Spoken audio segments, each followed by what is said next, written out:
রাজনীতিতে কি শেষ কথা বলে কোনো স্থায়ী বাধ্যবাধকতা, নাকি সমীকরণের আড়ালেও লুকিয়ে থাকে ব্যক্তিগত সম্পর্কের এক অদ্ভুত রসায়ন? ঠিক এই প্রশ্নটাই এখন ঘুরপাক খাচ্ছে বঙ্গ রাজনীতির অলিন্দে। দিন কয়েক আগেই কলকাতায় দাঁড়িয়ে সমাজবাদী পার্টির প্রবীণ নেতা কিরণময় নন্দ তোপ দেগেছিলেন, মানুষ মমতাকে চায়নি তাই তিনি হেরেছেন। অথচ সেই রেশ কাটতে না কাটতেই বৃহস্পতিবার প্রাক্তন মুখ্যমন্ত্রীর ড্রয়িং রুমে এসে বসলেন সমাজবাদী পার্টিরই রাজ্যসভার সাংসদ জয়া বচ্চন। কিরণময় নন্দের করা ড্যামেজ কন্ট্রোলে খোদ অখিলেশ যাদবের পাঠানো দুধ হিসেবেই কি তবে বাংলায় এলেন জয়া?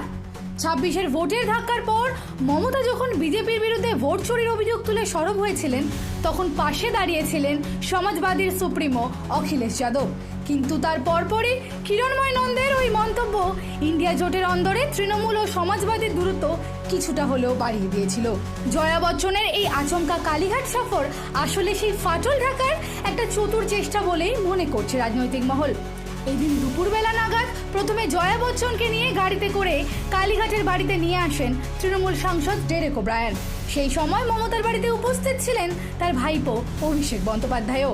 জয়াকে সেখানে উষ্ণ অভ্যর্থনা জানার মমতা ও অভিষেক। তৃণমূলের অন্দরমহল যদিও একে রাজনীতির জটিল অঙ্ক থেকে দূরে রেখে সৌজন্যের গভীরতা হিসেবেই তুলে ধরতে চাইছে, এই সফর নিয়ে তৃণমূল নেতা কুণাল ঘোষের স্পষ্ট বার্তা। জয়া বচ্চন তিনি একজন প্রবীণ অভিনেত্রী, বাঙালির গর্ব এবং নেত্রীও বটে, এবং দক্ষ একজন অভিজ্ঞ তিনি পার্লামেন্টারিয়ান। মমতা বন্দ্যোপাধ্যায়কে দীর্ঘদিনের সম্পর্ক মমতা বন্দ্যোপাধ্যায়ের সঙ্গে জয়া বচ্চনের, এবং মমতা বন্দ্যোপাধ্যায়কে তিনি আন্তরিকভাবে ভালোবাসেন এবং সারা বছর যোগাযোগ থাকে। আজকেও একদম সৌজন্যের কথা হলো, মমতাদিও অমিতজি কেমন আছেন খোঁজখবর নিলেন, জয়াদিত্য দিলেন, পার্লামেন্টের সময় পুরনো নানা গল্প ইত্যাদি, একদম সৌজন্যমূলক সাক্ষাৎকার। জয়াদি যে কতখানি ভালোবাসেন মমতা বন্দ্যোপাধ্যায়কে সেটা আর একবার দেখা।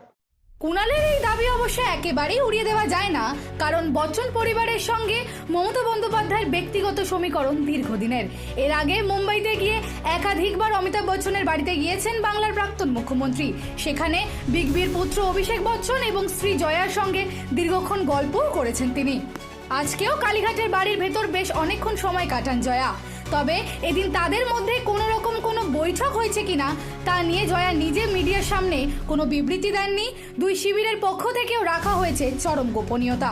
তবে রাজনৈতিক মহলের অনেকের ধারণা, আপাত দৃষ্টিতে একে পারিবারিক বা সৌজন্য সাক্ষাৎকার মনে করা হলেও দুই দলের শীর্ষ নেতৃত্বের এই ঘনিষ্ঠতা আগামী দিনে ইন্ডিয়া জোটের সমীকরণে হয়তো কোনো ইতিবাচক মোড় নিতে পারে।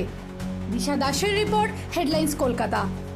আপনার কি মাঝের মধ্যেই শরীর উইক লাগে? তবে জেনে নিন আপনার ডায়েটে কি কি খাবার অ্যাড করা উচিত। নমস্কার, আমি দিয়া Bhattacharya, dietician at Vivacity multi speciality hospital. প্রথমেই অ্যাড করুন কমপ্লেক্স কার্বোহাইড্রেট, অর্থাৎ হোল গ্রেনস বা যে কোনো রকমের চালের প্রোডাক্ট বা গমের প্রোডাক্ট, এইগুলো। সেকেন্ডলি অ্যাড করুন যেটা হচ্ছে প্রোটিন রিচ খাবারগুলো, অর্থাৎ ফিশ, চিকেন, ছানা, পনির, এই টাইপের ফুডগুলো। থার্ডলি গুড ফ্যাটস, অর্থাৎ যে কোনো রকমের বাদাম, অর্থাৎ ড্রাই ফ্রুটস, অলিভ অয়েল, এইগুলো ডায়েটে অ্যাড করুন।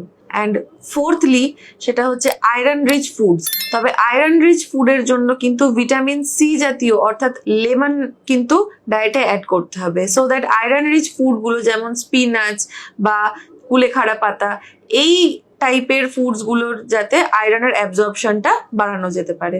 নিউট্রিশন রিলেটেড আরো কিছু কোয়ারি থাকলে comment down below. Thank you. আনন্দ আর ভালোবাসার দীপ্তিতে গড়া সমুজ্জ্বল পরমা, ঠিক তোমারই মতো। শ্যাম সুন্দর কোম্পানি জুয়েলার্স, আগরতলা, উদয়পুর, ধর্মনগর, কলকাতা।